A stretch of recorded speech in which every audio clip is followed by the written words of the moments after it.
Okay, let's start without wasting our time. आज हम लोग ऑप्शन ग्रीक्स के फर्स्ट सेशन को देखेंगे। ठीक है, ऑप्शन ग्रीक्स क्यों ज़रूरी होते हैं? आप जब भी प्रोफेशनल ट्रेडिंग करोगे तो आपको पता होना चाहिए कि ऑप्शन के जो प्राइसेस चेंज होते हैं, चाहे वो कॉल हो या पुट हो। अभी तक हम लोगों ने क्या देखा है कि मार्केट बढ़ेगा तो कॉल बढ़ेगा, मार्केट गिरेगा तो पुट बढ़ेगा, सिंपल ये होता है। लेकिन कितना अमाउंट से बढ़ेगा, बढ़ेगा भी या नहीं बढ़ेगा, कब हमें ऑप्शन बाइंग करनी चाहिए, कब ऑप्शन बाइंग नहीं करनी चाहिए, क्या ऑप्शन, आपने देखा होगा कि ऑप्शन सेलर ही पैसा कमाता है, ऑप्शन बायर भी कमा सकता है, प्लस एक्सपायरी पे कौन सा करना चाहिए, कौन सा स्ट्राइक प्राइस सेलेक्ट करना चाहिए, ये सारी चीजें आपको ना ऑप्शन ग्रीक्स के जब आप समझ में आ जाएगा तो आपको बिल्कुल क्लियर हो जाएगा कैसे करना है। दूसरी चीज, ऑप्शन ग्रीक्स बिल्कुल भी टफ नहीं है, बिल्कुल भी टफ नहीं। मतलब लोग जो कहते हैं ना ऑप्शन ग्रीक्स नहीं देखना चाहिए, कोई फायदा नहीं, बहुत टिपिकल है, कॉम्प्लिकेटेड, कुछ कॉम्प्लिकेटेड नहीं है। ठीक है, बहुत ईजी है। सबसे पहले एक चीज समझना कि अगर व्हेन हम ना इसको एक काम करते हैं, सिंपली आज के सेशन को हम लोग इसको क्वेश्चन आंसर्स की फॉर्मेट में करते हैं। ठीक, क्वेश्चन आंसर्स कैसे, मतलब कि सिंपली आपने क्या करना है, मैं कुछ पॉइंट्स बताऊंगा, वो पॉइंट्स आपको नोट करके रख लेने हैं और उसी पॉइंट्स में आपके सारे ग्रीक्स। आज हम लोग थीटा को देखेंगे। ठीक है, क्वेश्चन नंबर 1, पहला पॉइंट क्या है अपना कि कितने तरीके के ग्रीक्स होते हैं, टाइप्स कितने होते हैं? 5 तरीके के होते हैं। ठीक है, अगर आपने ऑप्शंस के बेसिक्स वाले सेशंस नहीं देखे हैं, मतलब ओटीएम क्या होता है, आईटीएम क्या होता है, एटीएम क्या होता है, मनी नेस्ट क्या होता है, ये सारी चीज़ें अगर आपको नहीं पता है तो पहले मैं सजेस्ट करूंगा आप सिंपली सर्च कर लेना ऋषि मनी ऑप्शन ट्रेडिंग, और वहाँ पे आपको दिख जाएगा कि कहाँ कौन से आपके ऑप्शंस में सेशंस देखने। ठीक है, सबसे पहले अगर मैं बात करना तो क्या होता है, डेल्टा। ठीक है, फिर आप सबका प्रिय थीटा। ठीक, एंड फिर आपका आता है वेगा। ठीक है, और चौथे नंबर पे आता है आपका गामा, और फिर आता है आपका रो। ठीक है, इसको हम देखेंगे भी नहीं और इसकी जरूरत भी नहीं, बिकॉज हम लोग लॉन्ग टर्म ऑप्शंस में डील नहीं करते हैं।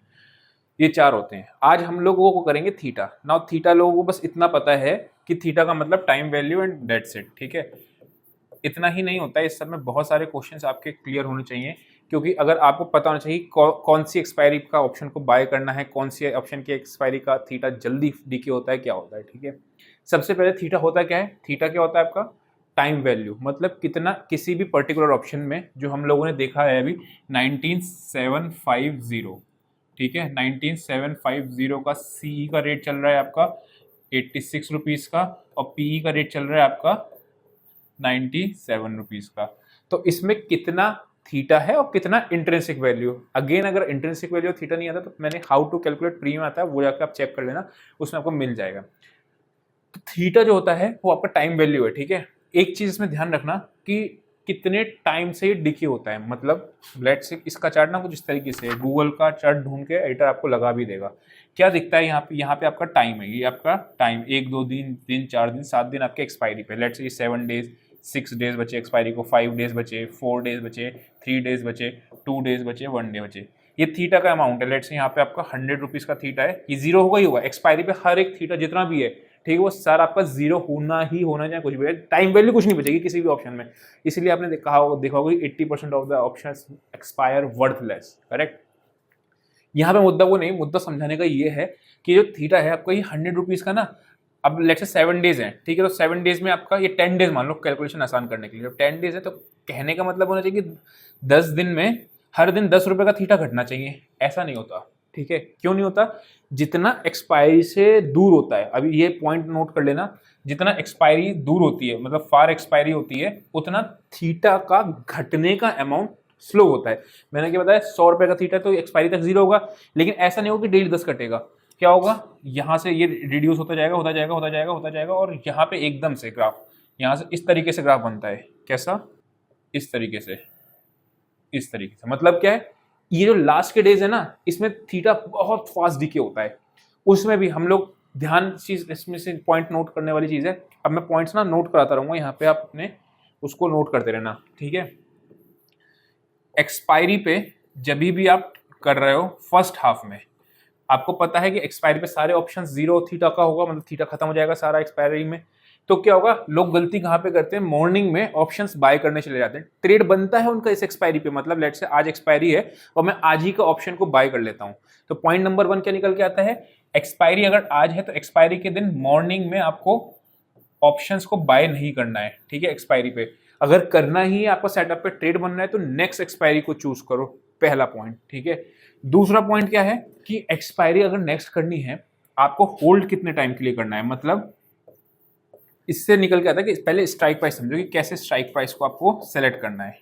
वो कैसे निकलता है स्ट्राइक, आपको कितने टाइम के लिए आपको होल्ड करना है। अगर ऑप्शन आपको, पहली बात मैं इंडेक्स की अगर पहले बात करते हैं, इंडेक्स यानी निफ्टी, बैंक निफ्टी, आपका फिन निफ्टी, इसमें कभी भी आप ऑप्शंस को अगर होल्ड करना है एक दिन से ज़्यादा तो आप कोशिश करो कि वीकली ऑप्शंस में मत जाओ, उसका थीटा बहुत तेज फास्ट डिके होगा। अभी हम लोगों ने देखा ना कि थीटा का जो चार्ट देखा था किस तरीके से कर्व गिरता है।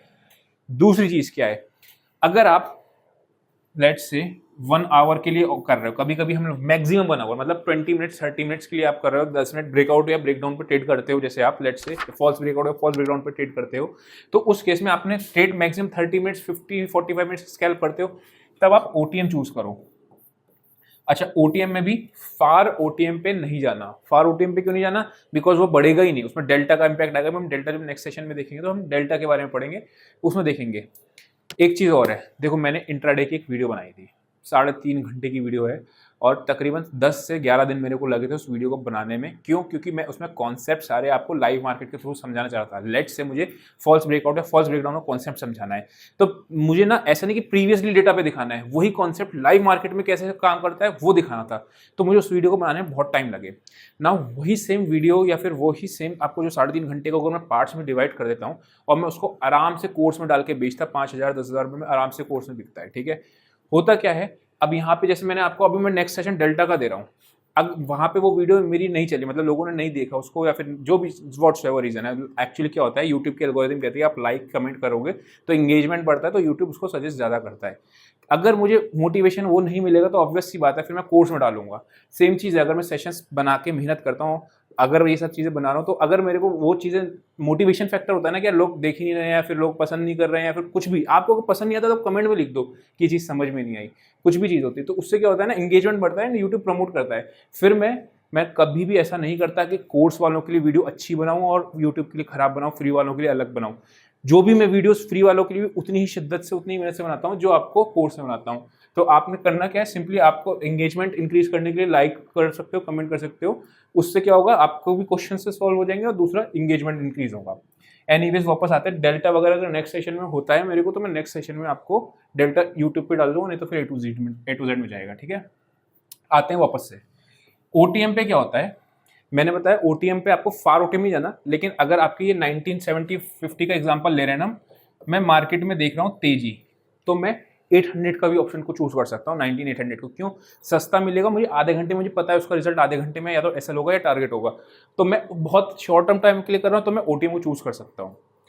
अगर मेरा दिन का होराइजन है कि मुझे लेट से 1 घंटे से ज़्यादा लगना है, जैसे आपका एक सेटअप है, मेरा जैसे इंट्राडे में आरबी सेटअप है, टॉप बॉटम बताता है, तो आपने टॉप पे सेल करना है, बॉटम पे सेल करना है प्राइस एक्शन देखने के बाद, तब आप एटीएम को चूज कर सकते हो, बिकॉज आपको 1 से 3 घंटे 4 घंटे का ट्रेड हो सकता है। एटीएम को चूज करने का रीजन क्या है, इंट्रिंसिक वैल्यू। ध्यान से समझना, ये स्टॉक है, अब चलो ऑप्शन चेंज करके समझाता हूँ, ये है, ठीक है। यहाँ पे आपका 63 रुपीज़ या 86 रुपीज़ का है। इसमें आपके 2 फैक्टर्स होते हैं, कौन कौन से फैक्टर्स होते हैं, आपका इंट्रिंसिक वैल्यू और आपका टाइम वैल्यू, है ना। इसमें इंट्रिंसिक वैल्यू कितनी निकल के आएगी, 86 रुपीज़ का है, कितना चल रहा है, 751 स्पॉट चल रहा है 1 रुपीज़ की, बाकी 85 रुपीज़ की टाइम वैल्यू है इसके अंदर। अब आप एक चीज़ समझना इसमें ध्यान से, क्या चीज़ है, एटीएम हम चूज क्यों कर रहे हैं, क्योंकि एटीएम पे इंट्रिंसिक वैल्यू एकदम से शूट करती है। ये जो 1 रुपया है ना, ये एकदम से शूट करेगा। अभी जब हम डेल्टा का कॉन्सेप्ट पढ़ेंगे आगे चल के तो उसमें और क्लियर हो जाएगा। तो 1 रुपये तेजी से शूट करता है। इन क्रक्स मैंने क्या बताया, अगर आपको ड्यूरिंग द डे के लिए ट्रेड रखना है तो आप एटीएम को यूज कर सकते हो, एटीएम को, या फिर अगर आपको 750 का आपका स्पॉट चल रहा है तो 700 की कॉल स्लाइड आईटीएम आप कर सकते हो, ठीक है। Slide ITM. Deep in the money हम तब जाते हैं, डीप इन द मनी यानी कि बहुत अंदर, 19,750 चल रहा है स्पॉट, और हम कहाँ जाना है, हमें 19,500 की चूज कर रहे हैं, 600 की हम तब करते हैं जब हमें फ्यूचर में बाय सेल करना है, लेकिन हमारे पास मार्जिन नहीं है, मतलब हमें फ्यूचर ट्रेडिंग करनी है लेकिन उतना मार्जिन नहीं है, क्योंकि उसका डेल्टा आपका नियरली 1 होता है, तो वो उस फ्यूचर का ही काम करता है, उसके अंदर थीटा नहीं होता, उसके अंदर आपका इंट्रिंसिक वैल्यू होता है, ठीक है। नाउ लोग कहते हैं कि रिस्की क्या होगा आपका, ओटीएम ज़्यादा रिस्की होते हैं, ओटीएम रिस्की होते हैं, नहीं। आपको पॉइंट ऑफ टाइम पे बाय करना आना चाहिए कि बाय ऑप्शन कर रहे हो तो किस पॉइंट ऑफ टाइम पे। मैंने बताया कि अगर आप आधा घंटा से 1 घंटा कर रहे हो तो ओटीएम पे जा सकते हो, कोई दिक्कत नहीं है। 1 घंटा आपको ट्रेड दिन भर कैरी करना है तो आईटीएम या एटीएम करना है। अगर आपको मार्केट में ट्रेड लगना है कि मतलब मुझे फ्यूचर की तरह ट्रेडिंग करनी है कि निफ्टी का फ्यूचर बाय करना है, तो मैं इन द मनी जाऊंगा। और अगर मुझे ऑप्शंस को होल्ड करना है, मैंने इंडेक्स के अंदर अगर मैं आपको बात बताता हूं तो इंडेक्स के अंदर अगर कभी भी होल्ड करना है तो मंथली ऑप्शंस पे जाओ, बिकॉज वही सेम चीज, आपका कर्व जो होगा वो स्लो होगा। और कभी भी ऑप्शंस को होल्ड 2 से 3 दिन से ज्यादा बाय का नहीं होल्ड करना है, क्योंकि आपने जो पर्पस के लिए बाय या सेल किया था ऑप्शन को, बाय किया था सॉरी ऑप्शन को, वो पर्पस अब आपको 2 दिन में नहीं हो रहा है फुलफिल। इसका मतलब आपका जो आपने जो स्ट्रेटेजी बनाई थी वो काम नहीं कर रही है। उस केस में आपने क्या करना है, ऑप्शन को निकाल देना अगर ऑप्शन बाय कर रहे हो तो यानी कि क्रक्स निकालो तो क्या निकल रहा है, विद इन 30 मिनट्स 40 मिनट्स का ट्रेड रखना है, ओटीएम कर सकते हो। अगर पूरे दिन का रखना है, 3 घंटे 4 घंटे देगा तो एटीएम या आईटीएम पे जा सकते हो। अगर आपको लंबा होल्ड करना है तो आपने केवल मंथली पे जाना है, वीकली में नहीं जाना है, बिकॉज आपका थीटा डीके बहुत तेज होगा। मैं ऑप्शन बाइंग कभी भी, ना ही स्टॉक में ना ही इंडेक्स में, कभी होल्ड करता ही नहीं ऑप्शन बाय को। क्यों नहीं करता ऑप्शन बाय को, बिकॉज थीटा का जो चीज है टाइम वैल्यू वो तो घटेगी घटेगी ना, नो मैटर वॉट, लॉस मुझे लगना फिक्स है ऑप्शन बाय करता हूं तो, ठीक है। नेक्स्ट चीज हम देखते हैं, क्या चीज देखनी है हमें पॉइंट में, प्रीमियम आपका कब चेंज होता है। कोई भी, जैसे हमने 85 रुपीज का प्रीमियम था, ये कब चेंज होगा, ये 3 केसेस में चेंज होता है, ठीक है। पहला चीज क्या होता है, अगर स्पॉट यानी अंडरलाइन जो भी आपका निफ्टी बैंक निफ्टी है वो आपका ऊपर नीचे हो रहा है तो आपका प्रीमियम चेंज होगा। दूसरा क्या होता है, टाइम वैल्यू, मतलब अगर आपका टाइम एक्सपायरी का गुजरता जा रहा है तो थीटा की वैल्यू हमेशा ही नेगेटिव होगी। क्यों, क्योंकि टाइम गुजरता जाएगा और थीटा आपका ऑप्शन की वैल्यू घटती जाएगी, तो हमेशा ही आपका ये होता है। और तीसरा चीज होती है वॉलेटिलिटी, ठीक है। मतलब वॉलेटिलिटी अगर बढ़ेगी तो आपका प्रीमियम बढ़ेगा, वॉलेटिलिटी अगर गिरेगी तो आपका प्रीमियम गिरेगा, ठीक है। वॉलेटिलिटी आपका तीसरा होता है। अब इसमें हमें ग्रीक कौन सा यूज करना होता है, कौन से ग्रीक्स कहां पे यूज होते हैं, स्पॉट से अगर चेंज होता है ऊपर नीचे होता है तो हमारे को डेल्टा काम आता है, ठीक है। डेल्टा क्या होता है ये पूरा डिटेल में नेक्स्ट सेशन में देखेंगे। टाइम वैल्यू आपको क्या होता है, थीटा काम आता है, ठीक है। और आपका वॉलेटिलिटी में आपका वेगा काम आता है, ठीक है। ये तीनों ग्रीक हैं। और वेगा किस तरीके से, आप आईवीज के थ्रू वेगा का यूज होगा आईवीज में। और डेल्टा यानी, और डेल्टा और गामा, गामा क्या होता है, कितने रेट से आपका डेल्टा चेंज हो रहा है, दैट इज कॉल्ड गामा, ठीक है। ऑप्शन प्रीमियम चेंज होता है किसकी वजह से, spot, time value, volatility. Spot का अगर आपको चेंज ऊपर नीचे होता है तो डेल्टा का या गामा का यूज होता है आपका। गामा का इसका नेक्स्ट लेवल है, मतलब गामा इतना वो नहीं है, डेल्टा मेन समझो कि डेल्टा होता है। Time value is theta and this is Vega. Gamma और रो की हमें जरूरत नहीं है, ठीक। तो ये चीज अपने लोगों ने देख ली। नेक्स्ट पॉइंट आता है, नेक्स्ट पॉइंट क्या आता है, आपने सुना होगा 920 स्टैडल। 920 स्टैडल बड़ा फेमस हुआ था कोरोना के बाद, जब आपका मार्केट गिर रहा था, सॉरी मार्केट जब बुल रन आ रहा था उस टाइम पे। क्यों, उस टाइम पे ना वॉलेटिलिटी बहुत क्रश होती थी। जब पहले तो विक्स बढ़ गई थी, इंडिया विक्स, अभी नेक्स्ट देख लेंगे हम लोग इंडिया विक्स क्या होता है आने वाले सेशंस में। तो वॉलेटिलिटी जब बढ़ती है मार्केट में, वॉलेटिलिटी मतलब उतार चढ़ाव जब बढ़ता है तो आपका क्या होता है, ऑप्शंस महंगे होने चालू हो जाते हैं। जब वो महंगे होते हैं, जब वॉलेटिलिटी गिरेगी तो आईवी क्रशिंग बोलते हैं इसे हम, तो क्या होगा, प्रीमियम के रेट गिरना चालू हो जाएंगे। तो लोग क्या करते थे, अब वो उतना स्ट्रेटेजी काम नहीं करती है, 920 के अंदर कॉल और पुट दोनों सेल करते थे, दैट इज कॉल्ड स्ट्रेडल। ऐसा क्यों करते थे, मैंने आपको बताया थीटा सिर्फ हमने को इतना ही चीज नहीं सीखना है कि थीटा मतलब टाइम वैल्यू, हमें सारे कॉन्सेप्ट को डीपली समझना है। तो ऐसा वो क्यों करते थे, क्योंकि हाईएस्ट थीटा एटीएम पे होता है। अभी हम लोग इसको विद एग्जांपल देखेंगे। क्या बोला मैंने, सबसे ज्यादा टाइम वैल्यू किस ऑप्शन में होती है, एट द मनी के टाइम, ठीक है।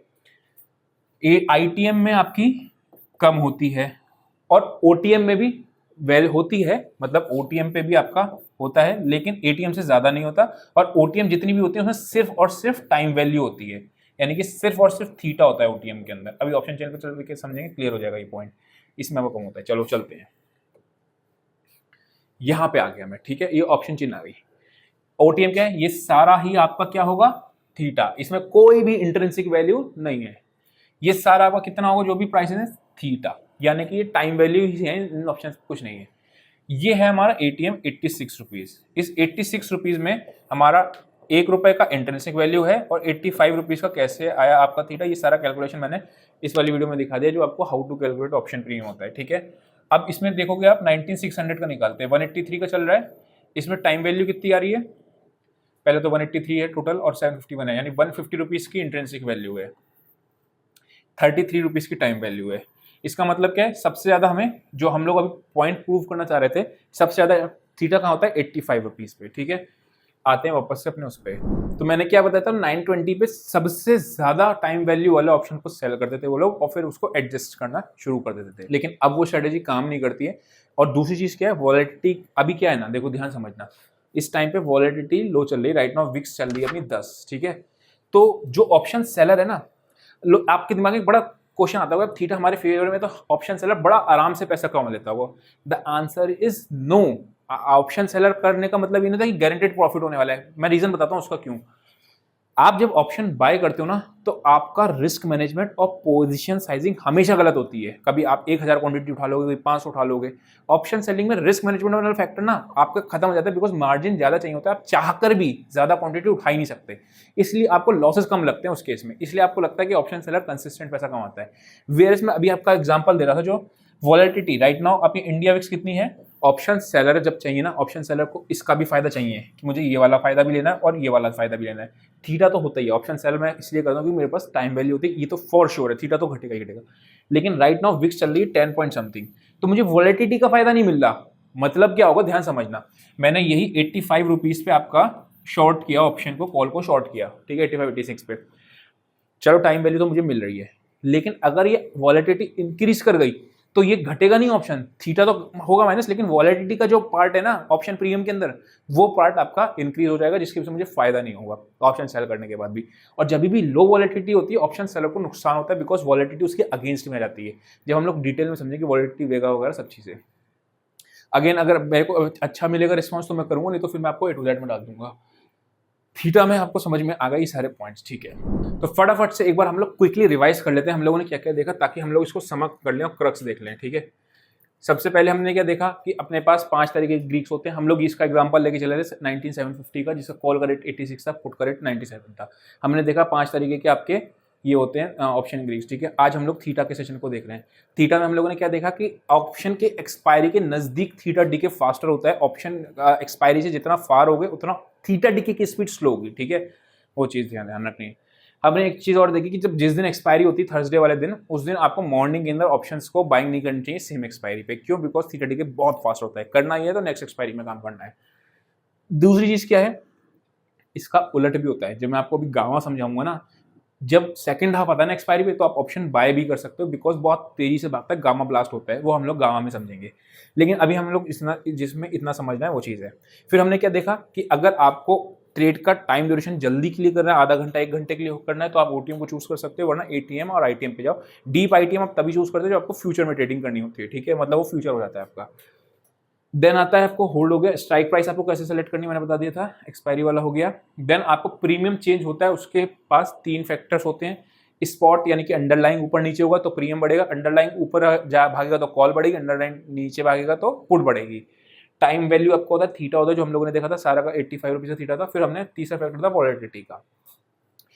ये सारी चीज़ें हम लोगों ने इसमें क्रक्स में देखा। फिर हमने एक स्टैडर वाली एग्जांपल देखा था कि एटीएम पे सबसे ज़्यादा होता है आपका थीटा का वैल्यू जो होता है, ठीक है। तो आई होप आपको समझ में आया होगा। आज के लिए इतना ही, see you next session, till then bye.